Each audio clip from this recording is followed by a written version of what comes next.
आप तमाम लोग जानते हैं कि देश भर में वक्फ बोर्ड पर काफ़ी चर्चाएं हो रही है। पिछले दिनों आप तमाम लोगों ने देखा कि किस तरह से मुस्लिम पक्ष के तरफ से एक क्यूआर कोड जारी किया गया था, जिसको लेकर के मसाजिदों के बाहर भी मुसलमानों ने प्रचार प्रसार किया कि वो तमाम लोग अपनी राय जो है वो जेपीसी को भेजें। जेपीसी यानी कि जॉइंट पार्लियामेंट्री कमेटी, एक ऐसी कमेटी गठित की गई थी लोकसभा के स्पीकर के द्वारा, जो इस वक्फ अमेंडमेंट बिल पर जो है वो पक्ष रखेगी, पक्ष देखेगी, पक्ष समझेगी और फिर वो ये प्रस्ताव देगी स्पीकर के पास कि आखिरकार लोगों ने क्या फैसला सुनाया, लोगों के क्या रुझान हैं।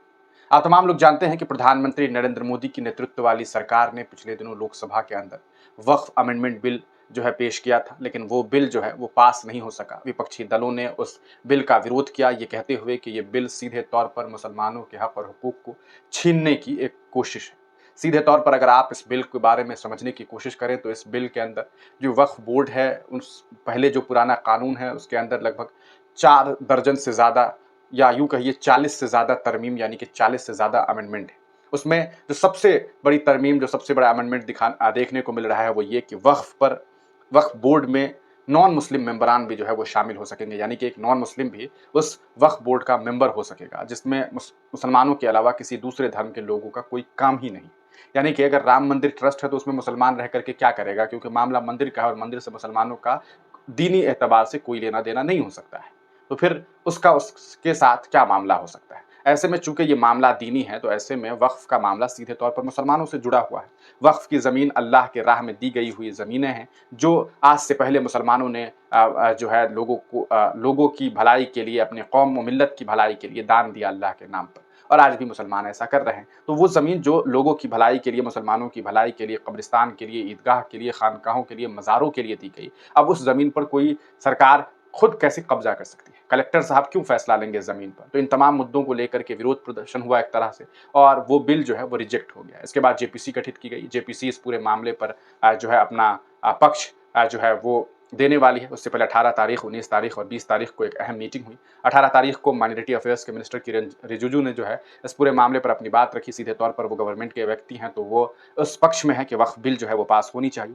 दूसरा, 19 तारीख को इस पूरे मामले पर all India Muslim personal law board को मौका दिया गया। लगभग 4 घंटे तक all India Muslim personal law board ने अपना पक्ष रखा और उन्होंने बताया कि किस तरह से ये बिल सीधे तौर पर मुसलमानों के हक और हुकूक पर एक बड़ा अटैक है। उन्होंने ये बताया कि कैसे 5 करोड़ मुसलमानों ने मेल करके, ईमेल के ज़रिए ये साबित किया कि मुसलमान इस बिल के खिलाफ हैं।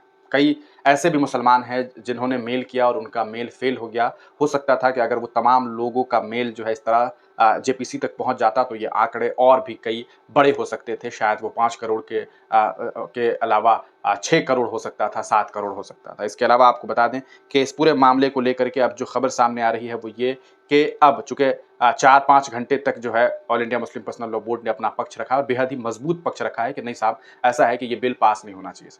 इसके अलावा आपको बता दें कि आज भी एक मीटिंग थी इस पूरे मामले को लेकर के, और प्रोफेसर फैज़ान साहब हैं, उन्होंने भी अपना पक्ष रखा है। प्रोफेसर फैज़ान मुस्तफ़ा ने इस पूरे मामले में कलेक्टर साहब को जो रोल दिया गया है उस पर उन्होंने चिंतन ज़ाहिर किया और उन्होंने कहा कि किस तरह से ये पूरा का पूरा मामला मुसलमानों का इंटरनल मामला है, यानी कि ये पूरा का पूरा वक्फ का जो मामला है वो मुसलमानों का मामला है। इसमें किसी और का हस्तक्षेप किसी भी तरीके से सही नहीं है। ये एक उनका धार्मिक मुद्दा है, एक धार्मिक मामला है, उसे वही रहने देना चाहिए। इस पर राजनीति करना और इसमें हस्तक्षेप करना किसी भी तरीके से सही नहीं है। तो प्रोफेसर फैज़ान मुस्तफ़ा ने सीधे तौर पर इसका विरोध किया है। आपको बताते चलें कि इस तमाम चीज़ों के बाद अब जेपीसी को भी ये लगने लगा है कि मुसलमान एकजुटता के साथ इस बिल की जो है मजम्मत कर रहे हैं, इसका विरोध कर रहे हैं। नतीजा अब ये हुआ है कि जेपीसी ने और भी वक्त लेते हुए अब ये फैसला लिया है कि इस पूरे मामले में वो कुछ अलग-अलग जगह जाएँगे, जैसे कि उन्होंने 5 जगह का नाम जो है 5 जगहों के बारे में खबर सामने आई है। उनमें हैदराबाद, अहमदाबाद, चेन्नई, बेंगलोर और दीगर शहरों के बारे में बात सामने आई है। तो यहाँ जाकर के जेपीसी जो है वो मीटिंग्स करेगी, लोगों से मिलेगी, मिली